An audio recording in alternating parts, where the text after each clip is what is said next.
Welcome back everyone to another episode of the Watch Monkey. Wasn't really planning on doing an episode, but I did something this weekend, and that was I purchased another watch.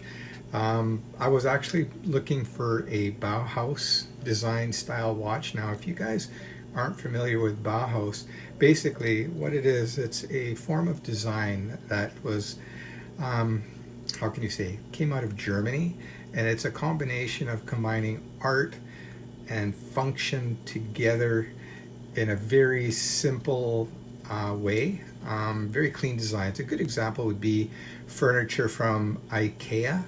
That's a very Bauhaus type company where they do simple, functional, clean, modern design. So anyways, what I'm going to do now is I'm going to flip the camera around and just show you on my iPad some of the watches that I was looking at. Some of the brands, I'm going to be basically talking about 2 or 3 brands. But anyways, towards the end I'll show you the watch that I actually purchased that I was very fortunate to find. And it was found locally here, so there was no shipping involved. The gentleman that I purchased it from actually had just spent a considerable amount of money getting it serviced. He had the crystal changed and the movement service taken apart and cleaned, and I picked it up at a very good deal. But anyway, enough talking for now. I'm going to flip the camera around and continue on with today's topic, Bauhaus design and the watch that I had purchased. Okay, so now we've got the camera flipped around. We're looking at my iPad screen here, and here are some of the pictures from the internet that kind of tweaked my attention and curiosity about the brands. But anyway, we'll start with the first one here. This is the Hamilton Intramatic. This is a watch that I've actually owned at one time way back, and it is a lovely watch. And it's kind of a Bauhaus style watch, but I was wanting something made in Germany, a much more true Bauhaus design. And there's a few makes out there. Brands like Nomos, Junghans, Junkers. These are just to name a few. But yeah, there are a few of them out there. But anyway, this is what the Hamilton looks like on wrist with a suit. Here's another look at the Hamilton. Beautiful watch. The Intramatic, like I said, is stellar. It comes in 2 sizes. It comes in a 38 millimeter and a 42 millimeter, sorry. I prefer the larger 42. I like bigger watches. It also comes in the stainless steel as well as the gold plated. I prefer, on this particular model, and it's one of the only watches I like in the gold, is this model here. Just the way that the gold reflects against the silver, it gives it a champagne look. And it does the same thing with the movement, and it's actually quite incredible. Yeah, just an absolutely stellar watch. So again, it comes in a 38 and a 42 millimeter. Beautiful watch. And it comes with a Swiss ETA movement, which is the 2824-2. Here you go again. This is the same watch, again on wrist in a more casual setting. And you can see it looks great. Absolutely fabulous watch. But anyway, that's what kind of I was looking for, this type of watch. And I stumbled across the Bauhaus design. Here's the movement of the Hamilton. Excellent movement, by the way. And you can see here 2892-2. Yeah, let's flip through that. And it's just the hours and the minutes as well as the date. There are no seconds. And that kind of bothered me a bit. I like to see the watch running. So if you're wearing this watch, you really don't know for sure 100% that it's running, which is kind of scary. So yeah, that's the Hamilton Intramatic. Highly recommend it. The only thing I didn't like about it was it doesn't have the seconds hand. For some people, that will be a deal breaker. And it kind of was for me. So here we have the Junghans automatic. Beautiful watch. And this was a special edition one. And what kind of gives that away too is you can see here the date. It's done in red, and it's got the red hands as well. Kind of a hit and miss kind of thing. The back of the watch is quite intriguing too on this particular watch. And this here runs in around that $1,000 mark. Here's the back of the watch. You can see it's the Bauhaus design building. and they made the windows kind of cutaway so you can actually see part of the movement in here. So kind of a neat little trick that they've done there. Impressive watch. And another Junghans. This is the more traditional, and this has got the numerals, and you can see it's got that weird kind of 4 there, which is kind of very Bauhaus design style numbering. Yeah, really great watch. So I'm going to flip through again. This watch here, the Chronoscope by Junghans, is considered by many as one of the most beautiful watches. Absolute stunning watch. But again, now you're getting up in price. This is around the $2,000 mark now, so you're jumping up almost double. Another Junghans, close-up of the Junghans. Again, beautiful watch. Here are the dimensions of it. So you can see here, as it says, it's 38 millimeter, 10.4 millimeters thick. The lug width is 20. The length of the watch is 40 millimeters. Has some water resistance, but not a heck of a lot. ETA 2824. And it uses a crystal plexiglass, and here it's listed at 1,045.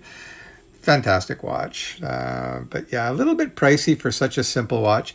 And if you notice too, they're not using sapphire crystal. This is part and parcel due to that the crystal that they do use distorts things in a way that looks really kind of different compared to a sapphire type crystal. Okay, let's go over. I believe the material that they're using on the glass there is called Hesselite. I don't know much about it, but it's quite easy to scratch. So that's kind of one of the downfalls. Here, the Junghans Max Bill. He was a designer for doing the very famous designer for doing the Bauhaus design. Yeah. Very cool watch. I heard that the back of this watch is a scratch magnet, so if you're interested in that, just be aware of that. Here's the Junkers automatic, which is kind of in direct competition with the Junghans. They're very, very similar. They're using the same movement pretty much. I believe there's different levels of the ETA, but it is an ETA movement. And you can see here they got the crown there with the thing, their emblem. Don't know exactly what that is, so if any of you know what that represents, is it a propeller, is it a statue of a person, or I don't know. But if any of you know, let me know. Be curious to find out. So here's a side profile. Just quickly flip through that. So that's the movement that's inside the Junghans, and you can see it's very similar to the Hamilton. And there you go, another one on the wrist. Again, the dimensions here are very nice for a dress watch. It's 40 millimeters by I think it's 11 millimeter thickness. Yeah, so it does fit very, very nice. So yeah, this was one of the watches that really caught my eye. We'll see in a few minutes what I wound up buying. And here's a Nomos, another Bauhaus design. Very cool watch. I actually didn't see any of these on the market. This is a little bit older one, I believe. So yeah. Anyway, that's enough of the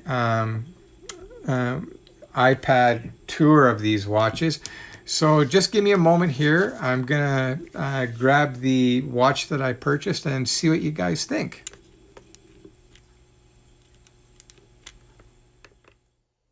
Okay, well, here's the winner. To make the announcement is Bob and Patrick.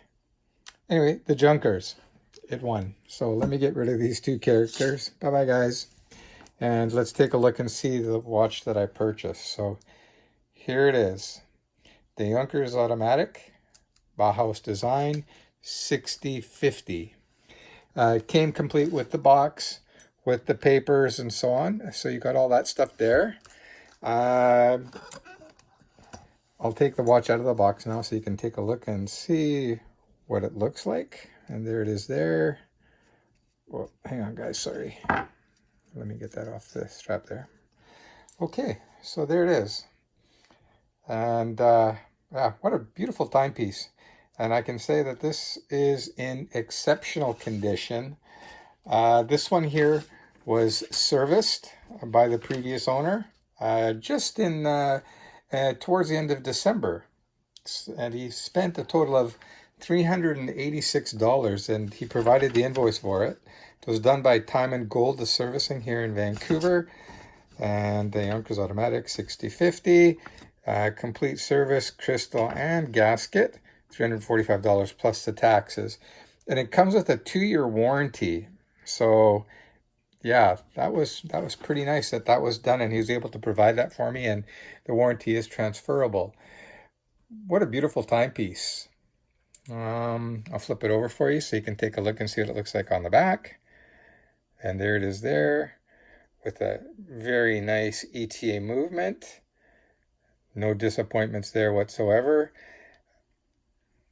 I'll let you take a good look at that. You can see it's very nice. Very clean, except for my fingerprints. So there you go. You can see it's very slim. Like I was telling you, it's only 11 meters in thickness and 40 millimeters from there to there. So it's only 40 millimeters. Definitely one of my smaller watches, but for a lot of guys, that's plenty big. And what I'll do now is I'll throw it on my wrist for you. So just give me a moment. By the way, that's the watch that I was wearing. I'll be doing a review on this as well, the Hamilton PSR, but that comes for another day. And I'll just quickly show you this too. So when you press the button, it lights up like that, and then it goes out, and it uses a different type of lighting system for when it's on standby. Pretty cool. But anyway, let's get the star on my wrist and see what you guys think. Now, keep in mind, my wrist is pretty average size, 7-inch wrist. So there you go. That's what it looks like on my wrist. Not too bad. And just trying to, it's kind of hard to get it at the right angle there for you guys, but there it is there. Very pleased with the watch. So anyway, take a guess. How much do you think I paid for this watch? Keep in mind that he spent, in December, $386 to have it serviced. Okay, ready guys? I picked it up for $500 Canadian. So I think it was a very good deal at 500 Canadian. Boy, that really shows my hairs on my arm there. But anyway, that's it. Very pleased with the purchase. I hope you guys enjoyed this episode of the Watch Monkey. I'm definitely enjoying this watch. Any questions, please feel free to leave comments there. Don't forget to like, subscribe, and hit the bell icon so that you never miss a video. I'm out of here, guys. Take care and have a great day. Oh, bonus, I forgot to mention this to you guys. He did provide me with the old crystal. So this is after about 3 or 4 years of wear. You can see it's got some light scratches. And I think he wound up replacing it because of that little crack right there. So yeah, this is very typical wear for a Hesalite type plexiglass crystal on the watches. These minor scratches could have been easily polished out by a product called Polywatch. Yeah, but anyway, this was replaced, and he did provide it to me, so that was kind of nice. Not that I'm really going to do anything with it, but at least it gives you an idea what needed to be replaced. That's it. Take care, guys.